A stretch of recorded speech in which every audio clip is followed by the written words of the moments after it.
বিসমিল্লাহির রহমানির রহিম। প্রিয় শিক্ষার্থীরা, আমরা এখন আলোচনা করব সপ্তম শ্রেণী বিজ্ঞান বই অধ্যায় নং তৃতীয় বা তৃতীয় অধ্যায় উদ্ভিদের বাহ্যিক বৈশিষ্ট্য নিয়ে। আসলে উদ্ভিদের যে বাহ্যিক বৈশিষ্ট্য রয়েছে আমরা তৃতীয় অধ্যায় পড়ার মাধ্যমে সেটা জানতে পারবো।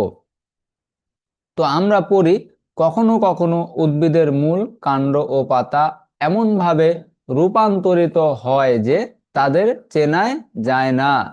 কেন এরা রূপান্তরিত হয় এবং কিভাবে তাদের চেনা যাবে এ অধ্যায়ে তা আলোচনা করা হবে। আসলে উদ্ভিদের যে মূল, কাণ্ড কিংবা পাতা এটা যে আসলে রূপান্তরিত হয় এবং আসলে এটা কেন রূপান্তরিত হয় সেটাই আমরা এই অধ্যায় শেষে জানতে পারবো।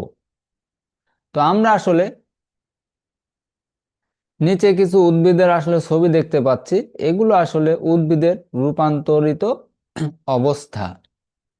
এই অধ্যায় পাঠ শেষে আমরা এই তৃতীয় নাম্বার অধ্যায়টা পাঠ শেষে আসলে আমরা বা পড়া শেষে আসলে আমরা যা যা জানতে পারবো কিংবা শিখতে পারবো সেটা হচ্ছে রূপান্তরিত মূলের গঠন ব্যাখ্যা করতে পারবো, রূপান্তরিত কাণ্ডের গঠন ব্যাখ্যা করতে পারবো, রূপান্তরিত পত্রের গঠন ব্যাখ্যা করতে পারবো, রূপান্তরিত মূল, কাণ্ড ও পাতার গুরুত্ব ব্যাখ্যা করতে পারবো, রূপান্তরিত মূল, কাণ্ড ও পাতার চিত্র অঙ্কন করতে পারবো, আমাদের জীবনে রূপান্তরিত মূল, কাণ্ড ও পাতার গুরুত্ব উপলব্ধি করতে পারবো। আসলে এই অধ্যায়টা পাঠ শেষে আমরা এসব সম্বন্ধে খুব ভালো করে জানতে পারবো।